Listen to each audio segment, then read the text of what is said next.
Man loves to meddle with the natural order. Weird science has already given us hybrids like the geep, half goat, half sheep, plus the mouse with a human ear grown on its back.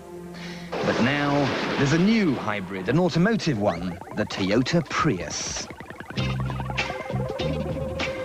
Not content with ordinary internal combustion, this Japanese spec Prius is the world's first production car that uses both petrol and electricity. No, don't turn over. I'm with you. The very mention of electric or zero-emission cars makes me want to go and have a little lie down. They're as much fun as being force-fed with warm marshmallows, but this is different. It'll do 90 miles an hour, 80 to the gallon, and kicks out the exhaust emissions of a buttercup. Plus, unlike most other visions of the future, it doesn't look like an old shoe. Beneath that pert bonnet, there's both a lightweight 1.5-litre engine and an electric motor, which is powered by nickel hydride batteries that sit discreetly behind the rear seats.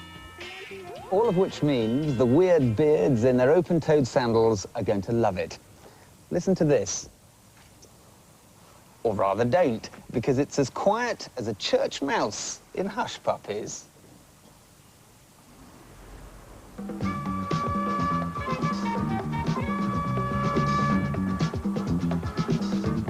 This is how it works.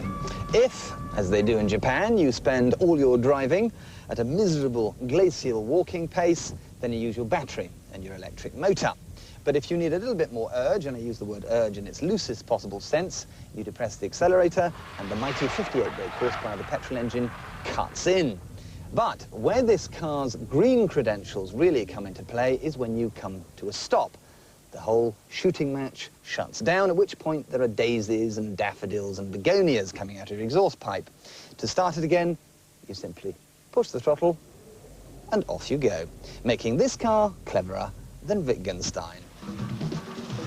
The Prius's onboard brain uses the petrol engine when it's at its most efficient, and at the same time the engine power is being recycled to charge the batteries.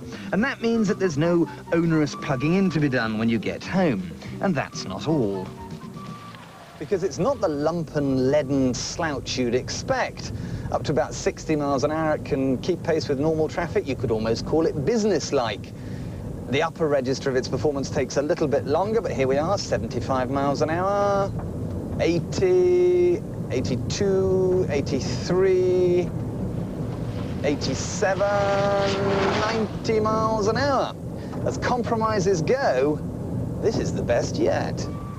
The Prius might be cheap to run, but it won't be cheap to buy. When a slightly modified version is launched here next year, it'll cost somewhere between 15 and 20 grand, which I reckon is rather a lot.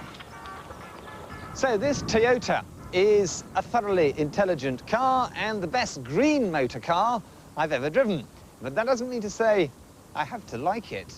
Sure, it's very sweet and it's going to become frightfully trendy, guaranteed to break the ice at parties. You'll be the talk of the bottle bank. But if that's the future, if it's all the same to you, I'd rather enjoy the present for a little bit longer. Thanks ever so much.